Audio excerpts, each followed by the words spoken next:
Hello and welcome back to Man We Film. It's time for the August watch pile list. Everything I bought, everything I watched, and a look towards September for the things that I'm going to add to my collection. Now, I have been clearing out the collection recently, which has been really good, which is going to allow me to afford some new equipment, which is terrific and long overdue. But I've added as well, and we're going to jump into what I have added first. So let's get started.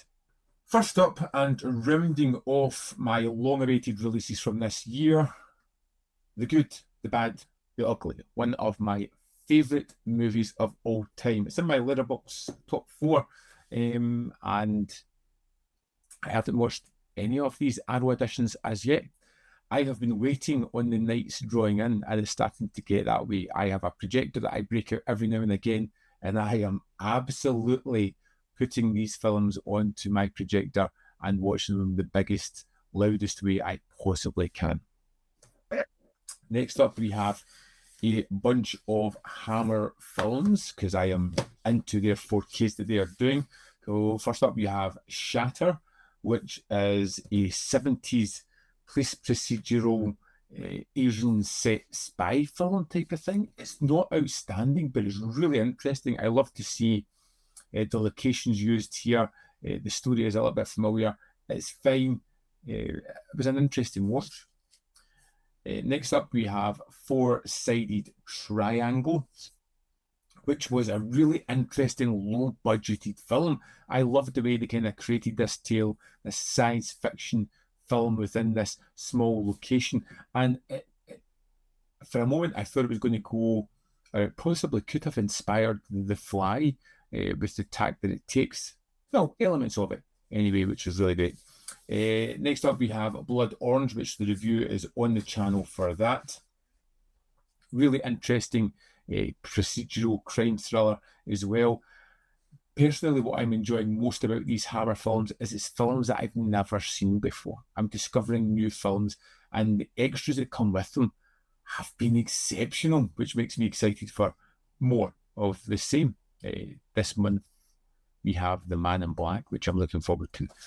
From Severin, The Odd Job was an absolute joy of a movie. Did it fully work? I'm not entirely sure, but I really enjoyed the characters, I enjoyed the situation, and I loved the deep, blacker than black ending.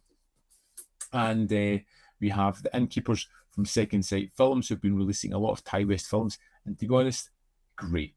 I love them. They're terrific. I thought The Innkeepers was fantastic.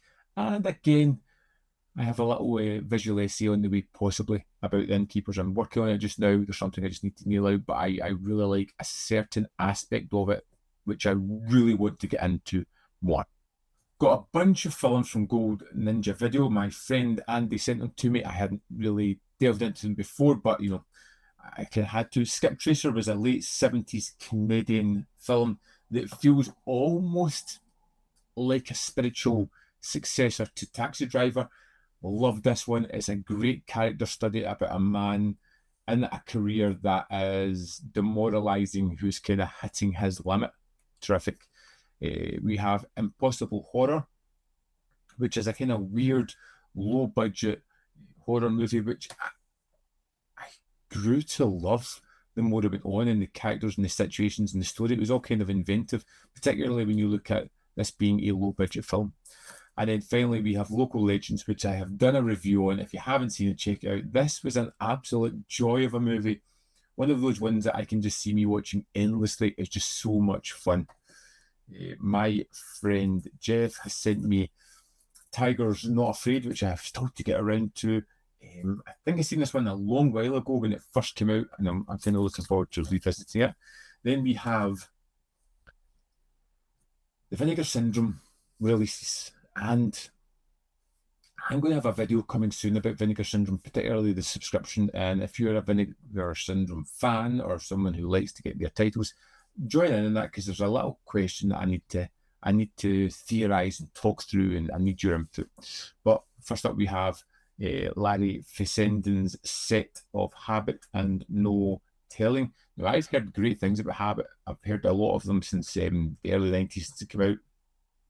I don't know too much about it. The feedback on it hasn't been great because I think it's not really a typical Vinegar Syndrome release, which is a good thing. I have just reviewed Sergeant Kabuki NYPD, trauma film, done in 4K, looks tremendous. Just don't know if I like it or not. Still got a couple of Vinegar Syndrome titles to get to. You've got Playroom here, which I've been told by my friend Matt that this is really fun, so I will add it to the list soon. And starring the always great James Remar, Robo Warriors, which looks more typical kind of Vinegar Syndrome stuff and is something that it was above and beyond the subscription, so I was kind of eager to check that one out.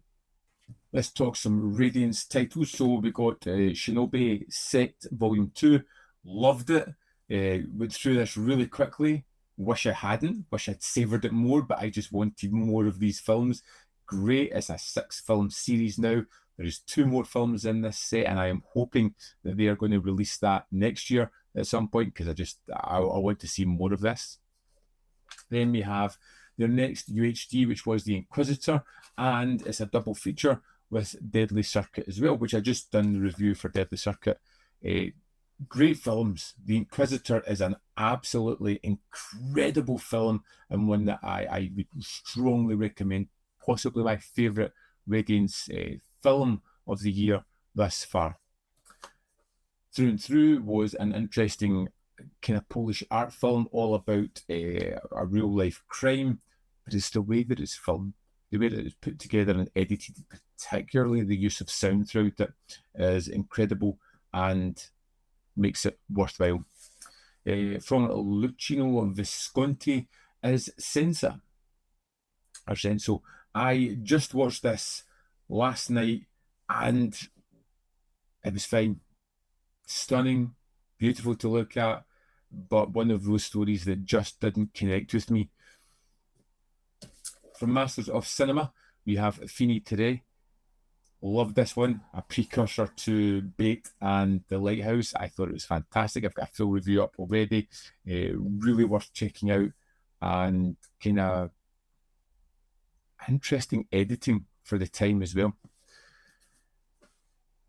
Trouble Every Day in the Masters of Cinema series is Claire Denis' 4K film. It was shocking, impactful, an interesting take on vampirism, and really fun. And I've not posted any reviews yet, but I have watched all the films in the martial law, Law Ways of Wuxia World. Great set. I really enjoyed this. I kept waiting on a film that wasn't going to be as impactful. I enjoyed every single one of these, and it was a real joy. 4K of The Conjuring, which I covered recently. I love the movie. I hope they do a similar treatment for the second one, because I think that's pretty great as well. And I would pick it up. And then finally, just a random eBay purchase. One of those ones that jumped on one night and I was like, I'll put in a bid, see what happens. I picked up The Goonies 4K for £8. I couldn't say no to that. I had just been to see it in the cinema. I loved it. The case is a little beat up, but it doesn't matter. At that price, it was fine. I was happy to get it for that. So that's everything that I picked up. So we're going to jump into everything I watched now. I've been doing reviews for everything, so you'll see a star rating. Now, everything that doesn't have a star rating here is part of the essential Polish animation set. So there's lots of these, so it looks a bigger list than what it actually is. But started off with Rose La Rose, which was a wonderful Radiance movie from last month. The Odd Job from Seven, which I talked about. The Beast to Die was another Radiance film, which was absolutely fantastic and be one that I strongly recommend. A friend, Andrew, sent me The Sword and the Sorcerer from 101 Films, Albert Pune film, and it's one of those films I remembered having seen it before while I was watching it, and it's fine, but it just never hits the heights of the other sword and sorcery kind of films of the time. Look, I think of Conan, Krull, even Hawk the Slayer, those kind of things, it just never quite hits that level of enjoyment. So here we go. Four-Sided Triangle, which was one of the Hammer films I talked about. Skinned Alive was 88 Films slasher classics film that just didn't connect with me. So disappointed with that. Shatter, which was good. Trick or Treat was one of the films I watched through Discord with a couple of the guys. It was great, enjoyable. These are the kind of films I love watching because the conversation just adds to the film. The Holy Virgin versus the Evil Dead was a Cat 3 film from 88 Films, and it was so much fun. I've got a review coming soon for that. Blood Cult, I enjoyed, even though the rating was low. It was interesting. I think I'd like to watch it with the sequel and see how I feel they both compare when they're together. The Naked Gun I saw in the cinema, and that was way better than I expected, and probably had any right to be. Not a patch in the original, but still really fun, and something that I would go back to and watch again. Story of a Cloistered Nun was one of those films, again, from the Italian collection from 88 Films, that I felt that I had seen before, like The Nun and the Devil or something like that, another film that's been released, and I believe that was the same director. It just felt overly familiar. Slacks is one I've seen a couple of times. It was a Shudder film about a pair of killer jeans. But it actually works, and it's got some great thematics. Impossible Horror, which I spoke about. Local Legends, I mentioned as well. Mortuary was a better slasher classics film. Now, it's got a 3-star rating because it's not the best slasher, but it was a lot of fun. The Rage Carry 2, 4K from Vinegar Syndrome last month, is one that I've put on eBay. I don't think I'll ever go back to it again. It's not a terrible movie, but it's close. Fini Tere was far better and one that I really enjoyed. I like to see Nobody 2 at the cinema. So generic, so just lost all of the impact, of the ingenuity, of the surprise of the first one to create something that was almost movies painting by numbers. Never want to think about it. Killed the franchise for me completely. Yeah. Trouble Every Day, which I really enjoyed. I spoke about that. Then on to the Shinobi movies, which were terrific, and The Innkeepers, which I spoke about. Blood Orange, which I mentioned. Skip Tracer, which I did briefly touch on, which is a 5-star movie for me. I really enjoyed that. The Conjuring, which I loved. The Contestant, recent documentary, and if you get the chance to see this, watch it. It was unbelievable, shocking, and compelling. It is about the first ever reality game show contestant who doesn't really know he's on a game show. He goes to a TV studio and to audition for a part. They just do a raffle. He wins. They take him to a room in a housing area, an apartment block. It's got some conveniences, not a lot.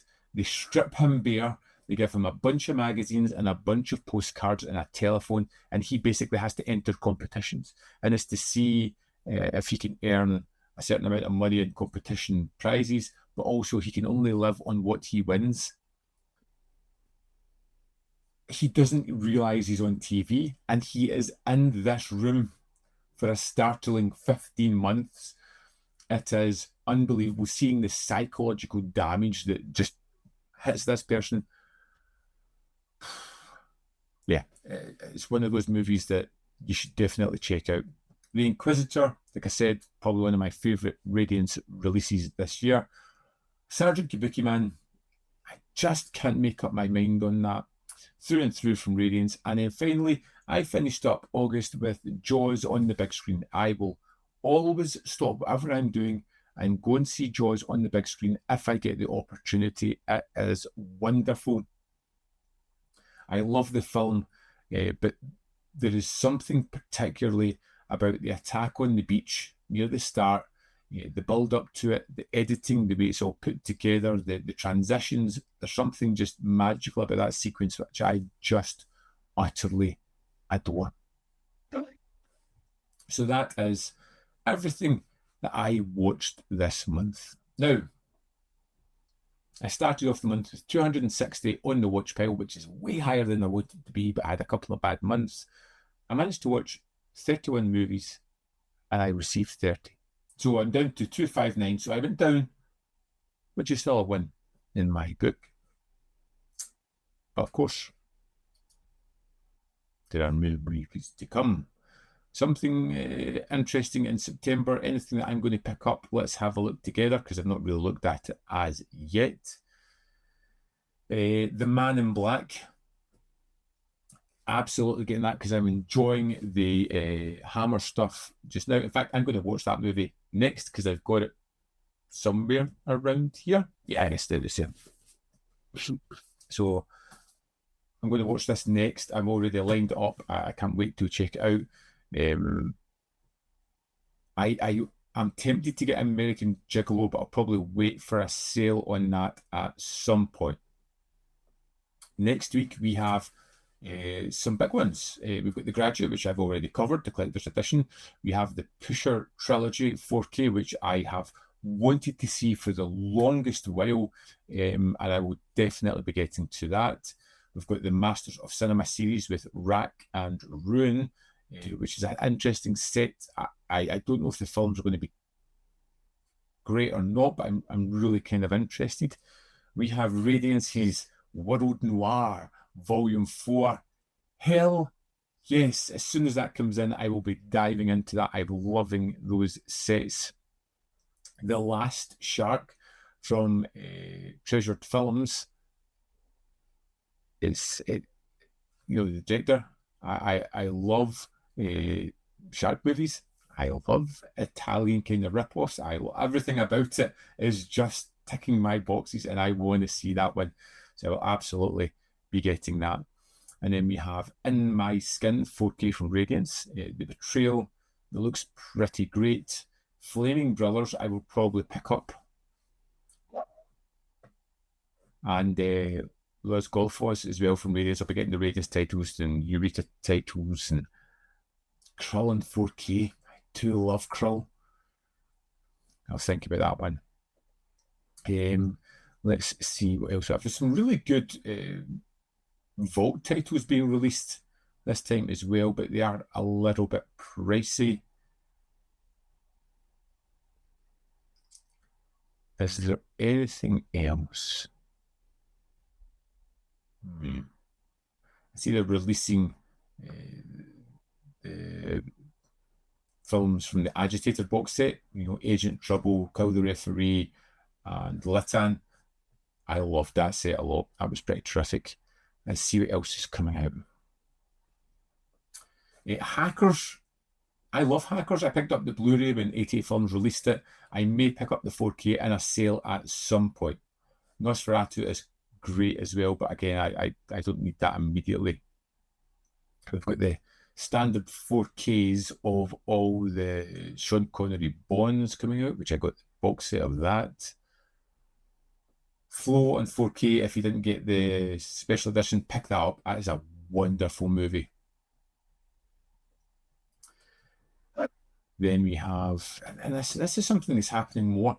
The Perfume of the Lady in Black is a 88 Films release that's being released from Indicator now in a 4K edition, where 88 Films are releasing Indicator movies as well. Death Carries a Cane was a Vinegar Syndrome title I already picked up. We have a new Shameless film, State Line Motel. Never heard of that. I love Shameless, so 100% will be getting that and checking that out at some point. Yeah, busy month. So looking at it, I'm going to get I already have The Man in Black. I'm going to get Pusher. I'm going to get Wreck and Ruin, and the other one, the Flaming. What's that? Flaming Brothers, because it's Chewie and Fat and Alan Tang, which should be great. Radiance Films, I'm getting The Last Shark. I will probably pick up, because pretty sure. and I think that's going to be enough. I need to try getting through more of my watch pile, and it seems like there are plenty of titles coming out to keep me busy. What have you watched this month that's jumped out at you? Is there anything that you've picked up? You're just like, I need to recommend this because it's a fantastic title, or a really good package, or a really good transfer. Just let me know in the comment box below. I have enough to keep me busy, and now I'm going to go and watch The Man in Black because, well, it just looks really kind of fun. Let me know your thoughts on whatever you've picked up, or anything I've picked up, or anything I need to get to in the comment box below. As always, there is more content up here. You can see more of my stuff in the description box below, or links to Patreon, membership program, manvfilm.com. Always know which you can support. Thanks for watching, and I'll see you next time.